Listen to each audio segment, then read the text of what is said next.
গত 21শে আগস্ট উদয়পুর জামজুরিতে ভয়াবহ বন্যার কারণে বিভিন্ন গ্রামের বসতঘর থেকে শুরু করে গবাদি পশু ও বিভিন্ন সামগ্রী বন্যার কবলে পড়ে।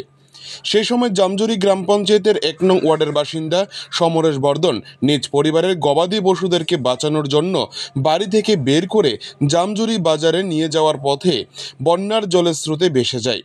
ঘটনার সেই মুহূর্তে এনডিআরএফের টিম ৪২ বছর বয়সী সমরেশ বর্ধনকে বাঁচানোর জন্য তাকে খুঁজে বের করার জন্য বহু চেষ্টা করে, কিন্তু নিষ্ফল হয়ে ফিরতে হয় তাদের। দেখতে দেখতে কেটে গিয়েছে বহুদিন।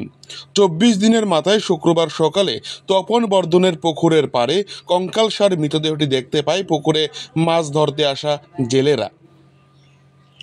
এই ঘটনা দেখতে পেয়ে চিৎকার চেঁচামেচি শুরু হয়। পরবর্তী সময় সমরেশ বর্ধনের বাড়িতে জানানো হয় গোটা বিষয়টি।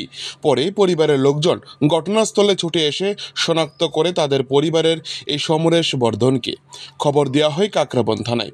পরে এই খবর পেয়ে পুকুর পাড়ে ছুটে আসে গোমতী জেলা পরিষদের সদস্য বিপ্লব নন্দী ও গ্রাম পঞ্চায়েতের প্রধান নির্মল দাস। ঘটনা সূত্রে জানা গিয়েছে, আগস্ট মাসের ২১ তারিখ বন্যার সময় দুপুর নাগাদ সমরেশ বর্ধন নিখোঁজ হয়েছিল। পরিবারের সদস্যরা জানান, দীর্ঘদিন খোঁজ করেও কোনো সন্ধান পাওয়া যায়নি, কিন্তু আজকের দিনে দাঁড়িয়ে এইভাবে সমরেশ বর্ধনের মৃতদেহ পাওয়া যাবে তা কল্পনাও করতে পারেনি পরিবারের লোকজন। বন্যার জলে মৃত্যুর ঘটনায় সমরেশ বর্ধনের পরিবারের মধ্যে শোকের ছায়া নেমে আসে। উদয়পুর থেকে নিজস্ব প্রতিনিধি রিপোর্ট, টিভি 100 বাংলা। আমরা তিনজন, বাবু, আমি আর জেঠু মিললে আমরা গরু দিয়ে বাজারের দিকে নিয়ে যেতেছিলাম। তখন এই জায়গাটা তাইছি পরে তখন আমরা জলের ছুতে থাকতে পারছিলাম, গরুটোর সহকারে আমরা তিনজন ফিরে গেছি। তো বাবু কোনো মতে জায়গাটা দিয়ে গাছটা ধরে উঠছে, কিন্তু আমি আর জেঠু মাঝখানে উঠছি। জলের মাঝখানে হওয়ার পর জেঠু আর আমার মধ্যে মানে অনেক সময় কাবাকাবি করছে, জলের মধ্যে অনেক টাইম কাবাকাবি করার পরে তারপরে জেঠু আর আমার মধ্যে আর কোনো দেখা সাক্ষাৎ নেই। তারপরে আমার এই ফাড়ে দিতে আমার ফিসু দিয়ে আনছে খেতে, আবার তো জেঠুর কোনো কথা হচ্ছে না। কতদিন হয়েছিল? কয় তারিখ গেছিল হারানো? গত 20 তারিখ, 21 তারিখ। আজকে কোন জায়গা পাওয়া গেছে? আজকে এই পুকুর পাড়ি হওয়া গেছে। কি নাম ওনার? আপনার সমরেশ বর্ধন। বয়স কত হইব? আনুমানিক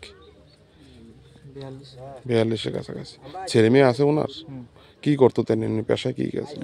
রাজমিস্ত্রি কাজ টাজ করতো। বন্যার জলে কি এই ঘটনা ঘটছিল? কত নম্বর ওয়ার্ড এটা? এলাকার নাম?